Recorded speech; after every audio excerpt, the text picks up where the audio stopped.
Selamat pagi, saudara-saudara jemaat sejahtera di DKI Jakarta yang diberkati Tuhan. Salam sehat semua. Pagi hari ini kembali kita semua mendapatkan anugerah yang begitu indah, yaitu hari yang baru, tubuh yang diberkati oleh Tuhan untuk kita siap melangkah, berkarya, dan beraktivitas. Namun sebelumnya saya mengajak Bapak Ibu Saudara-saudara jemaat sejahtera untuk bersama-sama kita datang kepada Tuhan, menaikkan syukur dan memohon berkat firman-Nya yang menjadi sumber kekuatan kita di pagi hari ini.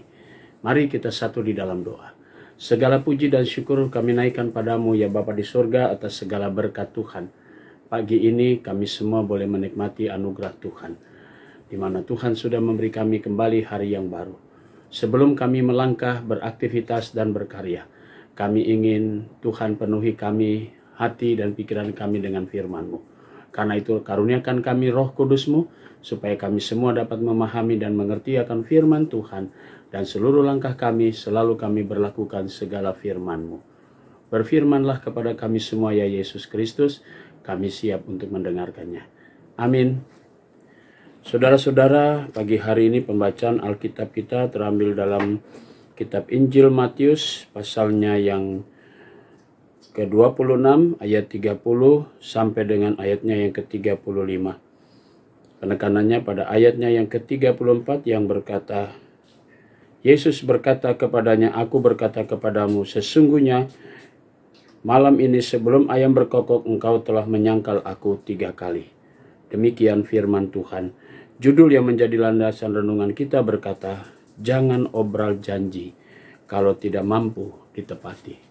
Saudara-saudara yang Tuhan Yesus kasihi, cerita tentang penyangkalan Petrus ini menjadi sebuah perjalanan penderitaan Yesus yang harus dihadapi.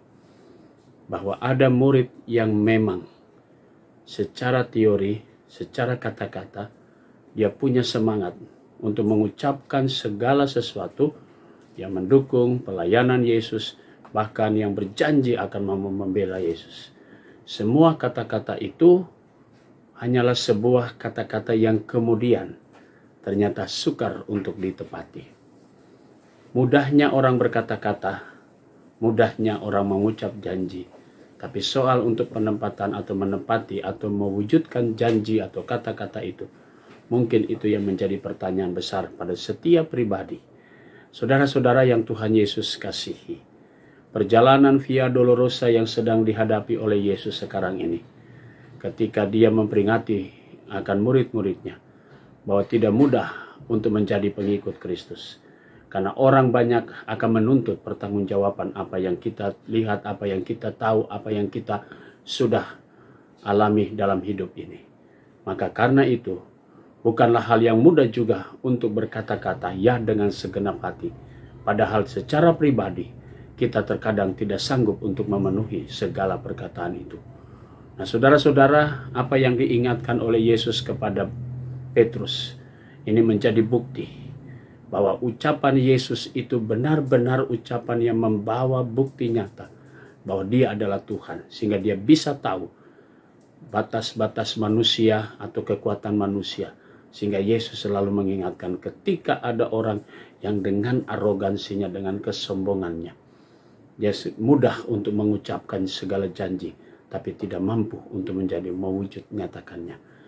Saudara-saudara yang Tuhan Yesus kasihi, kita pun juga sebagai warga gereja banyak kali mengucapkan kalimat-kalimat yang menyatakan diri kita sebagai seorang yang siap untuk menjadi pengikut Kristus. Ketika kita diteguhkan sebagai warga sini, kita juga sudah mengeluarkan kata-kata dan janji, bahkan ikrar kita di hadapan Tuhan dan jemaatnya, bahwa kita juga siap untuk melayani Tuhan. Sepanjang pelayanan yang dipercayakan kepada kita, baik sebagai seorang presbiter, sebagai pengurus pelayan unit-unit misioner, pertanyaannya adalah, apakah kita mampu mewujudkan kata-kata itu? Dan itulah yang menjadi sebuah pertanyaan besar buat kita semua.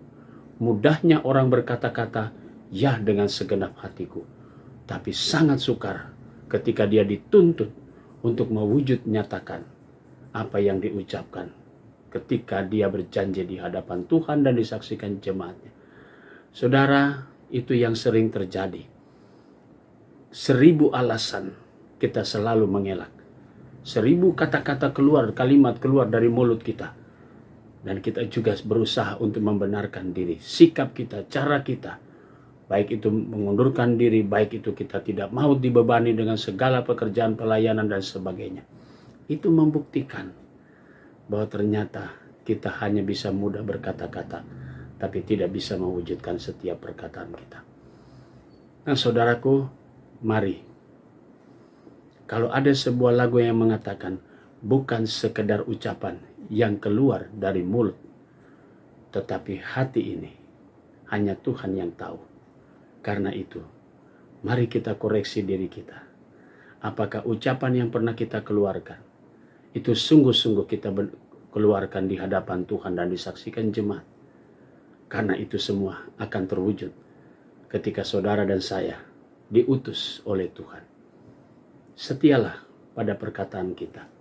Setialah pada ucapan janji kita. Karena yang Yesus minta dari kita, kata dan perbuatan harus berimbang dan berjalan bersama-sama. Semanis kata tidak ada artinya. Tetapi kata-kata itu akan menjadi berarti ketika itu diwujudkan. Dan nama Tuhan dimuliakan. Selamat berkarya. Tetaplah setia dalam kata dan perbuatan. Amin.